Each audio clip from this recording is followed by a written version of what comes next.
Cole, you must be pretty special. Miss Jackie stood out before in videos. You've seen never done that for me. Good to see everybody today. I'm glad you made it out. I'm going to do something different today. Definitely not my normal. I'm going to do more of a topical sermon. God has really been showing me some things in the story of Elijah and Elisha, and I picked out I can't do it all, and I understand that. I've picked out a couple of different stories from each of their lives, and I'm wrapping it around a certain topic that I want to talk about today.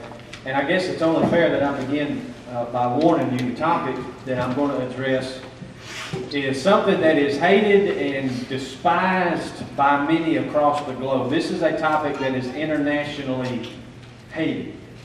When this word is spoken, it instills fear and terror and dread into the hearts of so many people. I really struggled with it because it might be inappropriate for me to talk about this with young people in the room. So if you've got little ones with you, you may want to hold them close, cover their ears, because this is a horrifying four-letter word that will make your skin crawl. It is the word wait. Wait. I mean wait like W-A-I-T, wait.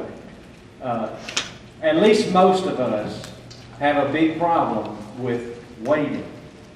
I don't know what it is, but there is something about waiting that goes against the grain of our very nature. As a matter of fact, listen to this. Recent studies have proven that when a person is forced to wait for something, a chemical is released in their brain called medulla oblongata, and it temporarily causes that person to revert back to a less evolved state. Now, I totally made that up, but I wonder if it ain't true, because I have seen waiting really mess some people up. I have a problem with waiting. My wife will tell you I'm a very impatient man. If there's a problem, I want it fixed right now. If there's something I want to get it. We can sell the cat, sell the dog. I want it right now. I have trouble, McDonald's. If you order anything just a tad bit abnormal, then it just messes up their whole operation. Probably the only real problem that me and Tiffany have had in our marriage is on her McDouble, she wants ketchup only.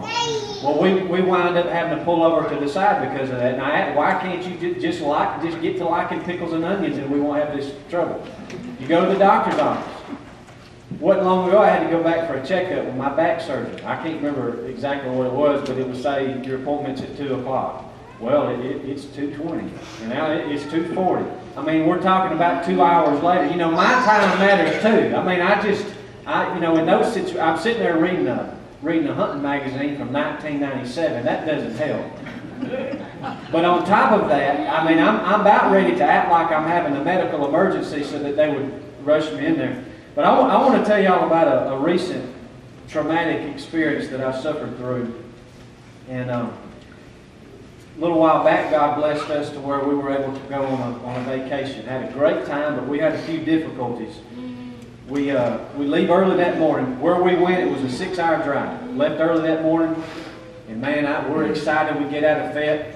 We get down 171. We get to the end of 171. How long was that from here? Like 40 minutes, something like that? And my oldest son, little Will, he said it just like this. He said, "So, Dad, where's the beach?" We only got 5.5 hours more to go. So we finally get down to the beach. And I do not do good with driving. I don't like driving long distances, especially not 6 hours worth. So all I want to do is get to the ocean. I want the ocean water to touch my feet. Can I get amen? That's after 6 hours of driving, that's what I want. We finally get down there, I'm so excited, and it's, hey, the kids haven't had lunch. Okay, well let's go eat lunch. We eat lunch. All right, after we eat lunch, we finally get to go to the ocean. Well, Walmart's right over there. While we're here, we might as well go ahead and get the supplies that we need. Okay, we'll go get the supplies that we need, but then we're going to the ocean now. Get done at Walmart, and we got cold stuff. We've got to go check in so we can put the cold stuff in the fridge. Okay, after we check in, we're going to the ocean. When we get to the hotel, I check us in, I get the family up in the room, And, I go down to get the luggage. Well, you got to go get a cart, right? I go to the desk and ask them for a cart. You know what they brought out? It wasn't a cart. It was a wagon, like a little red. I'm not talking about some big fancy. It was a little red, like Christopher Robin's pulls Winnie the Pooh around in, a little red Toys R Us wagon.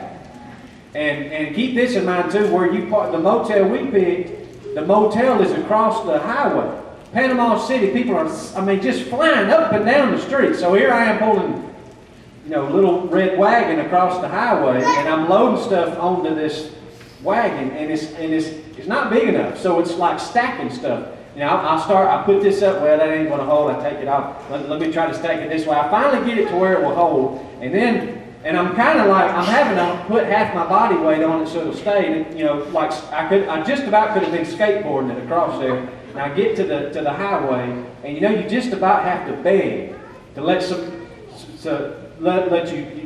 you cross. And I finally get across, and I finally get to the elevator, and can you guess what the problem was? The elevator was broke down. And in that moment, I'm not doing good. I just want to get to the ocean. And now I realize I've got to take everything back off of the Toys R Us wagon and haul it up the stairs. And I firmly, Brother Mike, I totally believe in the eternal blood-bought security of the believer. But right there, I lost my salvation at that elevator. I want you to know, in that moment, I was not a Christian anymore. Finally get all the stuff up to the room, and we get ready, and finally we're headed to the beach. To the ocean. We're headed to the ocean. We're walking down. I've got Titus. Tiffany's got little Will. All right. Where we were at, you gotta walk by the pool to head out to the ocean. We walked down there, and I've got Titus, and evidently Titus thought that we were going to play in the pool. And when he realized that we were not going to play in the pool, you want to take a guess what happened? I call it screaming, throwing limp mode. If you don't know what that is, it is a physiological phenomenon that science is still researching. They scream and they throw themselves, but they're totally limp all at the same time. It's an amazing thing to see if you've never seen it before. And I wrestle him up, and I get him away from the pool, and we're walking down the ramp that leads you out onto the beach. Before you get to the ocean, you got to cross the beach, or in the mind of a child, the giant sandbox. Titus thought we were just going to stop right there at the end of this ramp and play in the sand. And when he realized that we were not playing in the sand, screaming, throwing limp mode all over again. He is throwing a fit. And keep in mind, this is right there where people are walking on and off the beach.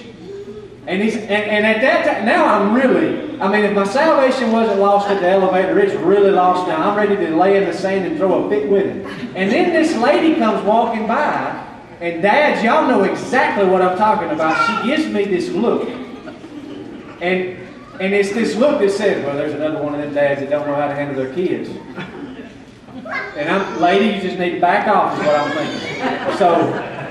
So I'm trying. I just want the ocean on my feet. That's all I want. And Titus, it's like dragging a baby seal across the sand at this point. And I'm dragging him across there, and I'm doing so bad right now, I just need some moral support. And you know what the worst thing about it, I look over at my dear wife, the one whom I would do anything for. I look at her for moral support, and do you know what she's doing? She's laughing at me. Laughing. I think that was her favorite part of the whole trip, right there. And then she said this, we're almost to the ocean, and she said, do you want to swap? No, I've never got it this far, you want to swap now? Isn't it amazing, the wonders that are caused by waiting, the things that waiting will do to us. I want us to look at a few different stories about Elijah and Elisha this morning. If you'll turn with me to 1 Kings chapter 17. This is the first one we'll look at. The situation here is that Elijah has confronted Ahab because of the paganism. A drought is going to come, and Ahab, it's not going to rain. It's not going to rain again until I pray and ask God to make it rain again. Because of that, Ahab wants to kill Elijah, and so God sends Elijah away into hiding. Elijah chapter 17, 1 Kings chapter 17, verse 8. It says, then the word of the Lord came to him, saying, Arise, go to Zarephath, which belongs to Sidon, and stay there. Behold, I have commanded a widow there to provide for you. So right out of the gate, Elijah understands that, okay, he's going to stay with a widow. This is not just a widow, this is a widow during ancient times, and so she's very poor. He understands right out of the gate that she's not going to have very much to offer. Verse 10, he arose and went to Zarephath, and when he came to the gate of the city, behold, a widow was there gathering sticks.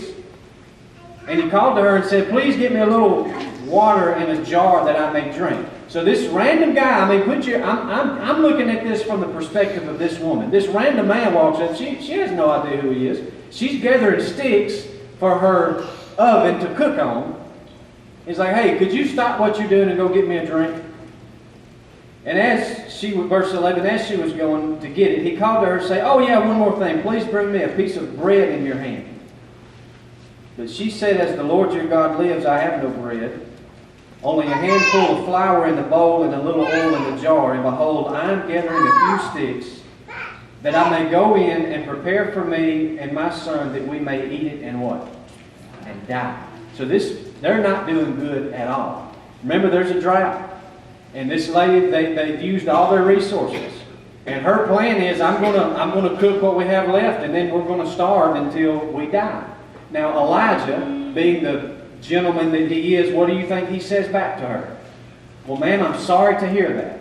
Or, ma'am, I'll go and get some help. Nope, not Elijah. Verse 13, Elijah said to him, Oh, don't fear, don't worry about that. Just go do as you've said, but make me a little bread cake from it first. Can you believe that? Make me something to eat first, and bring it out to me, and afterward you may make one for yourself and for your son. If I'm this lady, I'm saying, Mister, I don't know who you are, but you're crazy. I'm not going to feed you before I feed my son. I'm not going to feed you before I feed myself. But Elijah says, verse 14, that there's a promise from God. Thus says the Lord God of Israel, The bowl of flour shall not be exhausted, nor shall the jar of oil be empty, until the day that the Lord sends rain on the face of the earth. So Elijah says, all right, here's the promise from God to you. If you will do what I'm telling you to do, then when you go to pour flour for you and your son, the flour is just going to what? It's just going to keep on coming. And when you go to pour the oil, it's just going to keep on coming. If you will by faith do what I'm telling you to do, you will have more than you could possibly use. Now, I have heard people preach this and say, now y'all see what kind of faith Elijah had to have right here? You know, if you ask me, it's the woman that had to have great faith, because the greatness of the faith is measured by the perceived risk involved. In other words, if there's not much risk there, it doesn't require much what? Much faith. All right, what is Elijah risking here? I mean, if the promise fails, then he's sitting there chomping on a tortilla while this woman and her son are what? Starving to death. Goes on and says, she went and did according to the word of Elijah, and she and he and her household ate for many days. Verse 16, the bowl of flour was not exhausted, nor did the jar of oil become empty, according to the word of the Lord, which he spoke through Elijah. Now, I understand that this lady did not have to do a great deal of waiting, but there is an element about waiting on God that is involved in this story. Whenever you wait, when you're in a position where you're waiting on God, you're having to surrender control, aren't you? You have to give up the control of the situation and put it into God's hands, and that's what she had to do here. Before Elijah showed up, she was in control of her faith. What she was going to do was she was going to eat what they had left and then die. Wasn't much of a faith, but at least she was in control of it. Well, the moment that she decided to trust God and God's promise, then she was giving over the control of her faith. She was giving the control of her situation over to God. All of that is involved in waiting on God. There are those times when God's promise comes to us, and our orders about receiving that promise is not to do anything but to wait, to be still, to be quiet, to know that He is God, and to just wait on Him. And everything in us is saying, what do you mean wait? You can't just sit around here and wait. You've got to act. You've got to move. You've got to get out there and figure this out and do your own thing. It's dangerous. It's risky to sit around and wait.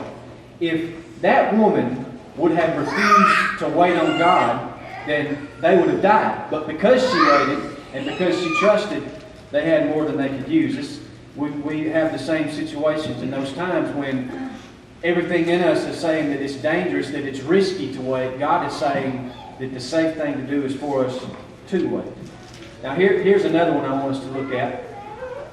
Turn with me to 1 Kings chapter 21. Another situation of waiting on God. Elijah, this has to do with handling your opposition, dealing with opposition. Elijah had his fair share of opposition, his biggest opposition being Ahab and especially Jezebel. Because it was because of Jezebel that he wound up under that juniper tree, quitting on God, borderline suicidal, and all of that. Now let me ask you this. Once Elijah got back on his feet, he's back to trusting God and walking with God and all that, do you think there was part of him that said, you know what? I want to make Jezebel pay for what she did to me. I want to get revenge.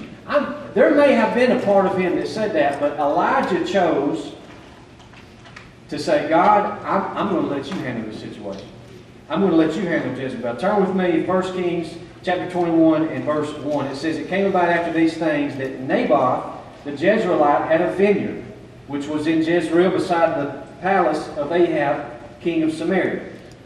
Remember, this is King Ahab that Elijah's been dealing with all along, whose wife is Jezebel. Verse 2, Ahab spoke to Naboth, saying, give me your vineyard that I may have it for a vegetable garden, because it's close beside my house. Hey, Naboth, I really like your vineyard, and I'd like you to give it to me because it's close to my house. It's very convenient for me. Now, I'll give you a better vineyard than it in its place, if you like that. Or, if you want, I'll just give you the price of it in money. In exchange, I'll give you a bigger, nicer vineyard, or I'll just pay you for it. Well, verse 3, Naboth said to Ahab, the Lord forbid me that I should give you the inheritance of my father. I can't do that. I can't give that to you.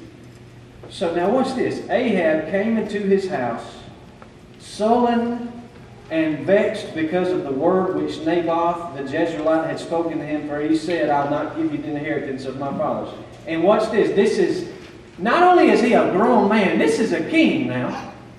And it says he laid down on his bed and turned away his face and ate no food. Man, he must have really wanted that vineyard. You know, I've had times where, I told you I'm not very good with patience. There's been times I wanted something so bad, and I couldn't have it, and I just take an Alka-Seltzer and go to bed, and just have to get over it. That's what Ahab should have done here, just take an Alka-Seltzer and go to bed and get over it. But, I mean, he is so disturbed about this thing that he's just, I'm not going to eat. I can't have what I want, so I'm not going to eat. Well, verse 5, Jezebel, his wife, came to him and said to him, how is it that your spirit is so sullen that you're not eating food? I mean, husband of mine, whatever's bothering you, it must be really, really bad that you're not eating. Verse 6, so he said to her, because I spoke to Naboth the Jezreelite and said to him, give me your vineyard for money, or else if it pleases you, I'll give you a vineyard in its place. But he said, I'll not give you my vineyard. Jezebel, his wife, said to him, do you now reign over Israel? I mean, Ahab, have you forgot? I mean, you're a king, man. You're a king. Arise, quit all this nonsense. Eat bread. Let your heart be joyful. I'll give you the vineyard of Naboth the Jezreelite. So, you would think that verse 8 is going to say, on behalf of her husband, she goes to Naboth and says, listen, my husband, I mean, I can't live with him right now because he wants your vineyard so bad. Will you please sell it to him? Just give your price, we'll pay it. This is how she handled it. Verse 8, she wrote letters in Ahab's name and sealed them with his seal, or you could put it this way, she forged his signature, and sent letters to the elders and to the nobles who were living with Naboth in his city. Now she wrote in the letter saying, proclaim a fast and seek Naboth at the head of the people, and seek 2 worthless men before him, immoral men, and let them testify against him, saying, you cursed God and the king, and then take him out and stone him. So what she's telling them to do is to falsely accuse Naboth of blaspheming God and mocking the king, and when they do that, they'll take him out and stone him. Goes down to verse 13, 2 worthless men came in and sat before him, and the worthless men testified against him, even against Naboth, before the people, saying, Naboth cursed God and the king. So they took him outside the city and stoned him to death with stones. Then you go down to verse 16.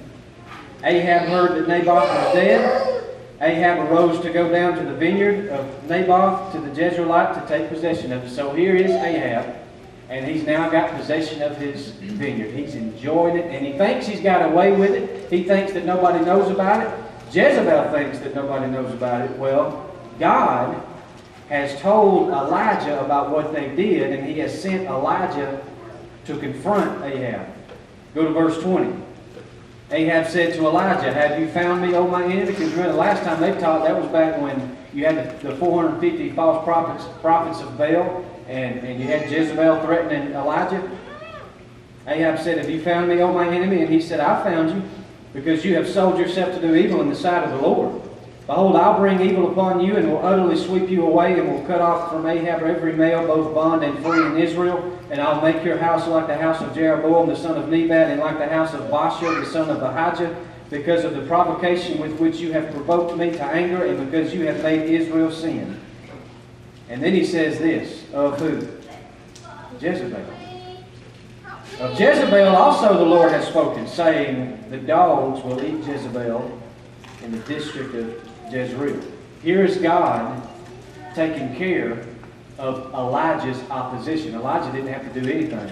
Now you fast forward, you go to 2 Kings chapter 9. Elijah has already gone to heaven. He was taken to heaven in a whirlwind. He's gone. He's out of the scene. This is years later. You go to 2 Kings chapter 9.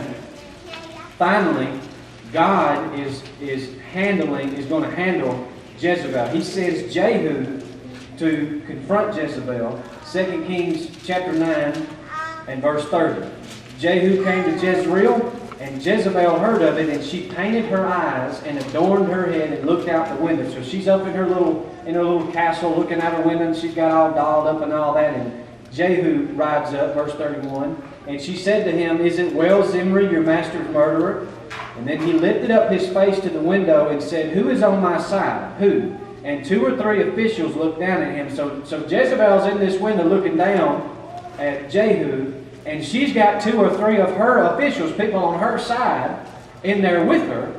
And Jehu says, "Who's on my side?" And then Jehu said to them, verse 33, "Throw her down." So they threw her down, threw her out of the window. Some of her blood was sprinkled on the wall and on the horses, and he trampled her with his horses underfoot. And when he came in, he ate and drank. I don't know what it is about these folks in the Old Testament, but there was just something about this kind of thing that made them hungry. It says, "And he said, See now to this cursed woman, and bury her, for she is a king's daughter." Then they went to bury her, but they found nothing more of her than the skull and the feet and the palms of her hands. Why? She was eaten by the dogs that God prophesied about years and years earlier. And they remembered that. These people returned to tell Jehu about it, verse 36. And Jehu says, "This is the word of the Lord, which he spoke by his servant Elijah." The Bible says that God says, "Revenge is mine, I will repay." Most of the time in my life when somebody has had a problem with me, it's because I wronged them. And I've tried to make that right if they were willing. There's also been times when people have had a problem with me simply because they wanted to have a problem with me. How many of you know somebody like that? You know, you've not done anything against them. You've not wronged them. They just don't like you. They just want to have a problem with you. And by and large nowadays, I don't let those kinds of people bother me anymore. I don't lose sleep over those kinds of people anymore. Because I'll tell you what I've learned. I don't have to plead my case to them. And I don't have to defend myself to them. Because if I'm worth defending, you know who will defend me? God will. So you just let God take care of it. There's too many Christians who live as slaves to what people think of them. I think it's amazing how many Christians who live as slaves to what people think of them, that their life is governed by what people will think of them. And they have it in their mind that, well, I've got to go and figure out why they don't like me. I've got to go and defend myself to them. If you've not wronged them, then you just need to wait on God and let God take care of it. Now we're going to look at one more quick story about Elisha. Elisha was Elijah's successor as the premier prophet of Israel. And Elijah and Elisha, they did have the same job, but I'll tell you this, they were very different men. Go to 2 Kings chapter 1. They were very different men. The most important difference about Elisha and Elijah was that Elijah was a man with much hair on his head. Elisha was a man with no hair on his head. 1 Kings chapter 1, verse 8, they answered him, he was a hairy man with a leather girdle bound about his loins, and he said, it is Elijah the Tishbite. So Elijah, he's got a full head of hair. Elisha was bald-headed. And what that means is, because he was bald-headed, he was a much more mean preacher than Elijah was. And if you don't believe that, 2 Kings chapter 2, verse 23. What's happened here is that Elijah has just ascended up to heaven in a whirlwind. And Elisha is now on the scene, and he says he went up from there to Bethel. And as he was going up by the way, young lads came out from the city and mocked him and said, go up, you bald head. Go up, you bald head. And Elisha, being so mean, he looked behind him and saw them, and he cursed them in the name of the Lord. And then 2 female bears came out of the woods and tore up 42 lads of their number. That has nothing to do with waiting on God. I just couldn't help but to add that in there. Now, Elisha, he was a man of great integrity, and there was an occasion when he was tempted to compromise his ministry for the sake of money. And he didn't do it. 2 Kings chapter 5. The situation here is that there was a pagan man named Naaman whom God healed of his leprosy. And because of that, Naaman has repented of his idolatry. He's turned from his paganism, and he's given his life to the Lord. 2 Kings chapter 5 and verse 15. He returned to the man of God to Elisha with all his company, and came and stood before him and said, behold, now I know that there is no God in all the earth but in Israel. So please take a present from your servant. Now, I want to give you a gift. Now, if Elisha would have taken this gift, what would that have done to his ministry? If he would have taken a gift from a just converted pagan, what would that have done to his ministry? It would have made it look like that his ministry was for sale. That it would have made it look like, hey, Elisha is not driven by what's right. He's driven by money. You bring him enough money and he'll pray and ask his God to do whatever you want him to. And so Elisha is not interested. He doesn't want to do that. He wants to abstain even from the appearance of evil. Verse 16, he told him, as the Lord lives before whom I stand, I'll take nothing from you. And Naaman urged him, please take it, but he refused. Now, fast forward, you go to verse 20. But Gehazi, Naaman has departed. He's left and gone back home. Gehazi, the servant of Elisha, the man of God, thought, behold, my master has spared this Naaman the Aramean by not receiving from his hands what he brought. Then it goes on and says, as the Lord lives, I will run after him and take something from him. This is Gehazi. This is Elisha's, you could say, his assistant in the ministry. And he says, you know what, Elisha, he may not care about getting rich, but I do. This whole thing about waiting on God and trusting God, forget that. I don't get many opportunities like this. I'm going to get, while the getting is good, I'm going to go and I'm going to get mine. And so he goes to Naaman, verse 21. Gehazi pursued Naaman. When Naaman saw one running after him, he came down from the chariot to meet him and said, is all well? And Gehazi says, oh yeah, all is well. My master has sent me, saying, behold, just now 2 young men of the sons of the prophets have come to me from the hill country of Ephraim. Please give them a talent of silver and 2 changes of clothes. Now, Gehazi is doing what? He's lying, ain't he? He's lying. Him saying that some sons of the prophets have come is like saying there's some young preachers in training have come to Elisha for preaching lessons, for prophet lessons, and they need some financial aid. And Elisha doesn't have anything to give them. So send them some silver, send them some changes of clothes. That's what Elisha is wanting you to do. He's lying about that. He's also putting words in Elisha's mouth. Elisha went out of the way to say, I don't want to take anything from you because I don't want to compromise my ministry. Gehazi's going directly against that. Verse 23. Naaman said, well, be pleased to take 2 talents. And he urged him and bound 2 talents of silver in 2 bags with 2 changes of clothes and gave them to 2 of his servants, and they cried and they carried them before him. Why is he sending servants with him to haul this silver? because 2 talents of silver is over 150 pounds of silver. That's a lot of money. And so they make it there. Verse 24, when he came to the hill, he took them from their hand and deposited them in the house. So Gehazi now has all this money, and he's making sure no one's looking. He's hiding his money. He doesn't want to be seen. And then he sends those 2 servants away, because if they see the servants there, they'll know what's going on. And now verse 25. He went in and stood before his master Elisha. And Elisha said to him, "Hey, Gehazi, where you been?" And Gehazi says, "Oh, well, I ain't been nowhere." Now, once again, what's he doing? What's he doing, y'all? He's lying.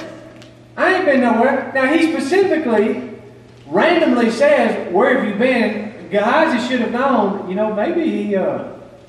maybe he knows something's going on. It reminds me of a time, I guess I was maybe first or second grade, and my mother was cooking supper.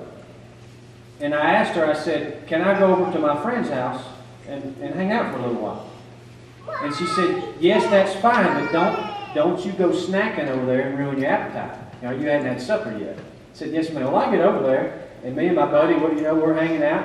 And then his mom comes in there with these ice cream. Them ice cream pops that it's vanilla ice cream and it's got a thin layer of fudge around it?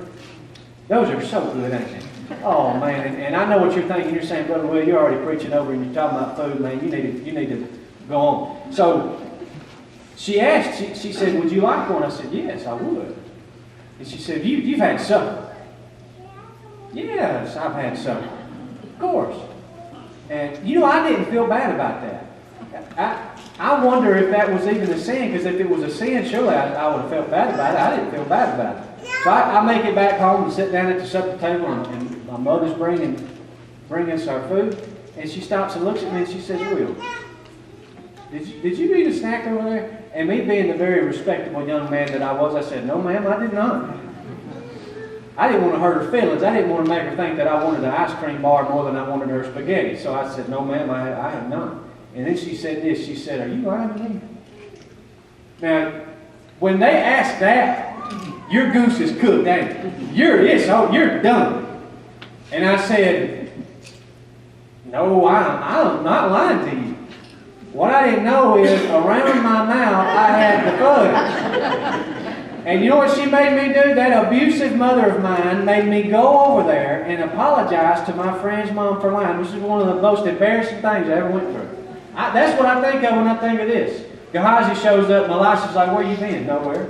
"Have you been snacking?" "No, I ain't been snacking." And the look of new money is just all over his face. So here's what happens. Verse 26. He said to him, "Did not my heart go with you when the man turned from his chariot to meet you?" Gehazi's like, "Was you follow? How'd you know that?" See, what he has forgotten, that Elijah is the premier prophet of Israel. He's getting revelation that other people don't get.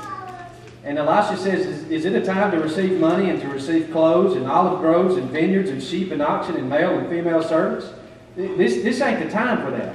And he says, "Therefore the leprosy of Naaman shall cling to you and to your descendants forever." So he went out from his presence, a leper as white as snow. The same temptation that Gehazi fell to is the same temptation that we face today. We have 2 options. We can say, "Okay, I'm going to wait on God. I'm going to wait on God for the blessings." Ephesians says that He's blessed me with every spiritual blessing in the heavenly places, and I'm just going to be faithful, and I'm going to wait on Him. That's option number 1. Option number 2 from Satan is, well, you could get it right now. Just a little bit of compromise. Just put God on the back burner for just a little while. Just for a little while, make Him something other than your number 1 priority, and then you can have what you want right now. But look at where that landed Gehazi. What I have learned in my life is that pleasure that is found apart from the Lord, happiness, quote unquote happiness and contentment and fulfillment that is found apart from the Lord, will leave you broken and hurting and stranded and regretting. And that's what Gehazi learned. I don't know who this sermon was intended for today, It may have been for many of you, or it may have just been for one of you. I know it was for somebody. Wait on God. I don't know what the situation is in your life. It may be something in your family. It may be something in the church. It may be something. It may be financial. I don't know what it is. But I know what the devil is telling you to do. The devil is telling you to push God out of the way, to run out on ahead of God, to blaze your own trail and make your own decisions and be your own person and do your own thing. And if you do that, you're going to look back and you're going to regret it. You're going to be hurting because of it. I have never in my life heard somebody say, you know, I wish I would not have waited on God. Never heard anybody say that. But I have heard many people say, I wish I'd have waited on God. I wish I'd have just stepped back and was just still and just trusted God and waited on Him to do His will. I want to leave you with a verse to take with you this week. This is Psalm 130 and verse 5. Psalm 130 verse 5, it says, I wait for the Lord, my soul does wait, and in His word do I hope. Father, thank you for this time that you've given us together today. And Lord, you have proven to us over and over and over that you can be trusted. You have proven to us time and time again that you're faithful, that you want what is best for us, that you know what is best for us. Lord, help us to trust you and to wait upon you. And Father, for those that are here this morning that don't know you, that don't have that saving relationship with you, I pray that right now they'd understand that they're in danger of spending their eternity in hell, that they would see their need of you, that they would see that you love them, that you sent your Son to die for them, to save them, and that right now where they are, they give their lives to you. In Jesus' name, amen.